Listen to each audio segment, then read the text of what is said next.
All right, let's get going. Good morning again. My name is Jeff Lever, and I'm the non-executive chair of Digby Wells. Welcome to you all. I reflected this morning and heard it a few times in the first half an hour of our proceedings that the most used phrase this week, aside from ESG, is, "Hell, it's nice to see you again." So it certainly is. Welcome.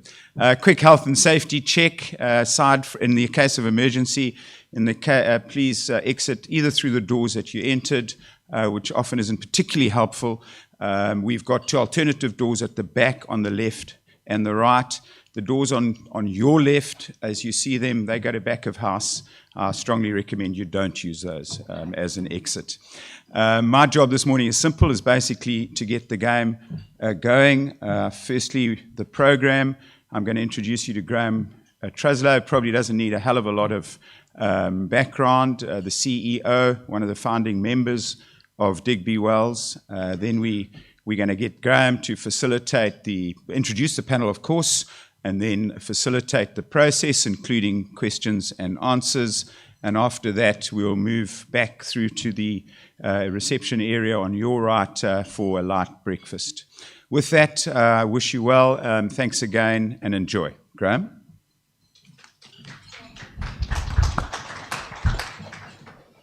Thank you very much, Jeff. Welcome to everybody. It's, as Jeff says, fantastic to see you in person instead of behind a little screen. And also, for the first time, Digby Wells is live streaming this. I'm not quite sure how it works, but we've got a number of people online. I think, 60 or 70 people, which is fantastic. So it's a good way to get the message out.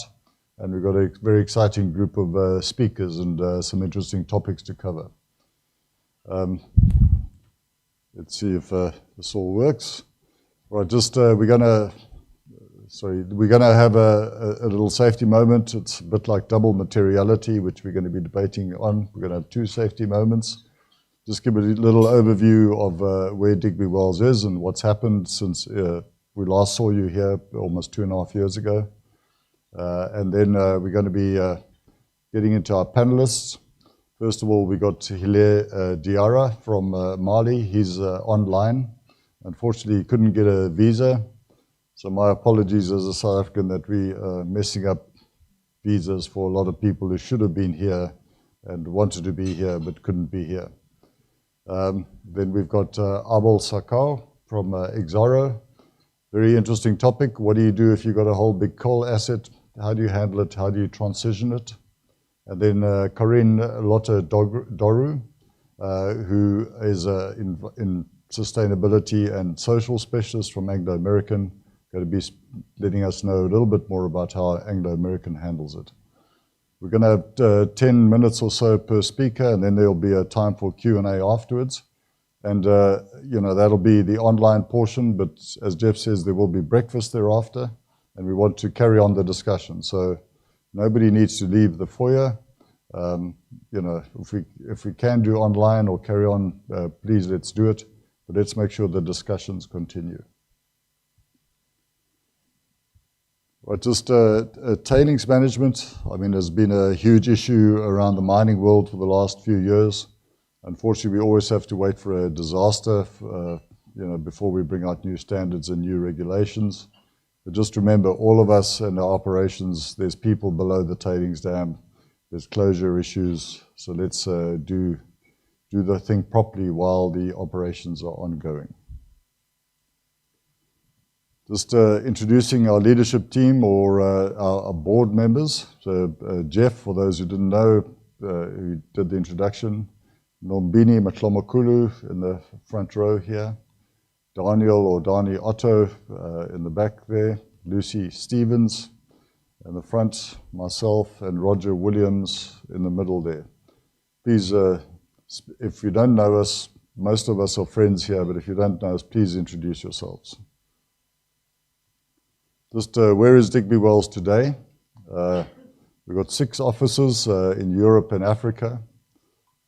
As you know, we founded in 1995, so we celebrated our 25th anniversary the last time we met here. Currently, we've got 300 active projects worldwide. And just in the last 10 years, we've completed 4,000 projects in 52 countries, and we've grown to be 134 professionals at the moment. So we've had a very big growth phase, and it's been a fantastic time. This is just our footprint. In green, you can see the countries where we've done projects in, and the red dots where we have offices.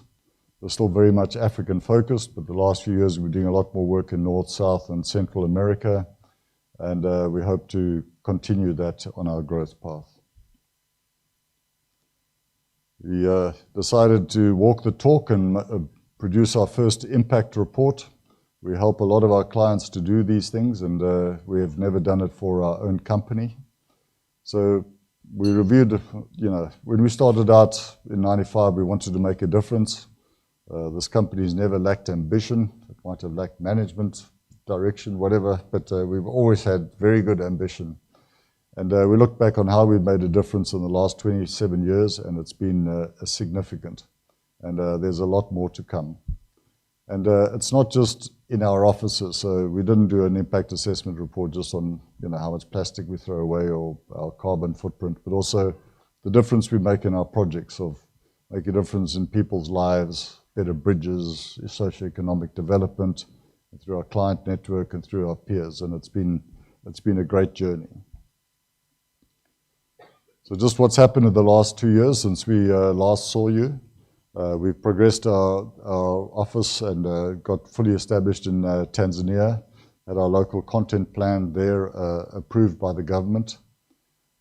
We're carrying on with our philosophy of local offices staffed by local people, which obviously then give you a whole network into the government and understanding of the issues in the countries. And so that's a philosophy we're going to carry on with.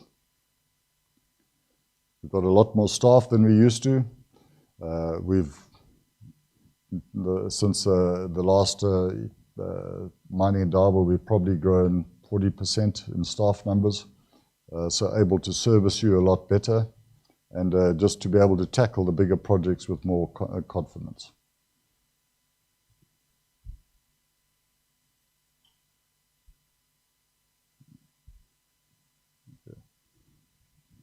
So right, just more change projects and what we've been doing in the last while. As I said, more projects in the Americas. We've included a lot more investor support in our service offerings. We've done TSF alternatives assessments in terms of the new GISTM guidelines. And I think we're going to have to do alternatives assessments a lot better as an industry. ESG reporting, we've grown substantially. We've got a very nice dynamic team doing that. Scope 3 emissions, the assessments there, we've done a few. And as you know, all the big mining clients are going to have to do a lot more of this. And we've given a lot more support on water reporting, water management, how to prevent perpetual water treatment. It's always nice for the guys in the saddle at the time to say, don't worry, we'll treat your water forever. When you actually have to do it and calculate how long forever is, it's a very long time and expensive.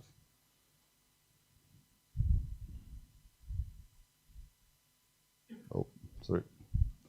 So on the social team, our social sciences projects team has grown substantially. We're doing a lot of very big resettlement projects. We came off ECOP in Tanzania, which was a massive project over 1,400 kilometers. Currently, our biggest projects are with Anglo Platinum, resettling people around the Mogalakwena mine, and it's not an easy community. What we're trying to grow as well is the cultural heritage side of things. How do we manage people's cultural heritage at all of the operations worldwide? It's going to become a bigger and bigger issue on what to do practically. We saw with Juukan Gorge in Australia, that was a disaster. The whole company's management team was changed, board changed, everything. The whole philosophy of the company had to change. So we've got to manage these things a lot better. So probably a quarter or to a third of our company is fully involved with social projects at this stage. Resettlement is a big thing, and that's a good sign. The mining industry is growing, pits are growing, new mines are being established.